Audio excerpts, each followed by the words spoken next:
Day here, with July over half over, more of you are probably thinking about how to get ready for the new school year. This probably brings up a lot of anxiety with all the uncertainties.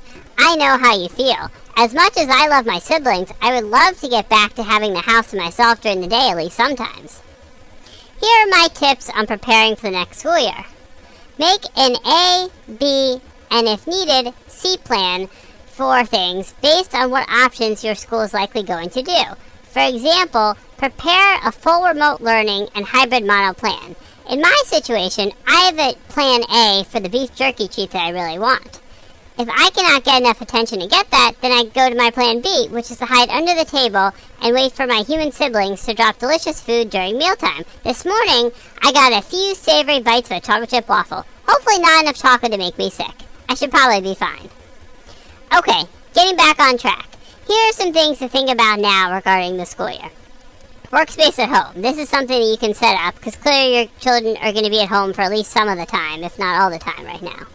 Childcare or logistics for being available as needed or recruiting someone else to help plan with remote learning.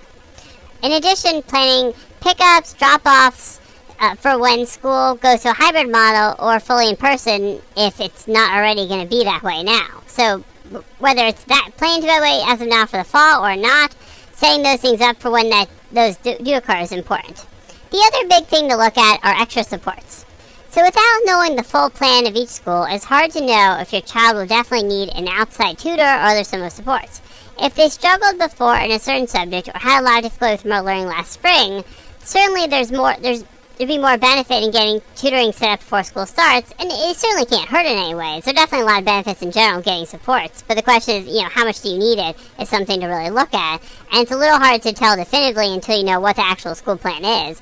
But certainly to err on the side of caution in your child not falling behind, there are definitely benefits to getting it set up. The other piece of it is executive function skills. So if your child or teen has trouble with executive function skills, so time management, organization, getting started, gain the support of an executive function coach or similar professional to help your child or teen prepare for the school year and navigate once it starts can be highly beneficial.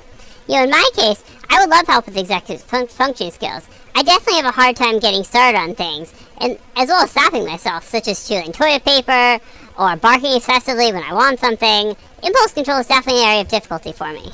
And certainly I would love the executive function support to help, as well as planning, organizing my toys, other things like that could be really helpful. And for kids, I'm sure executive function skills working on them can be extremely helpful.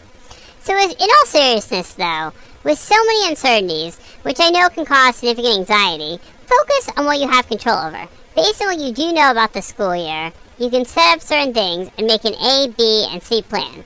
As the school year unfolds, unfortunately there likely will need to be flexibility as the format may vacillate from full remote to hybrid and possibly back to full remote at times. But whatever happens, by having a plan, having a couple of different options, it can help you to feel better and realistically have a good setup to make things easier when school actually starts.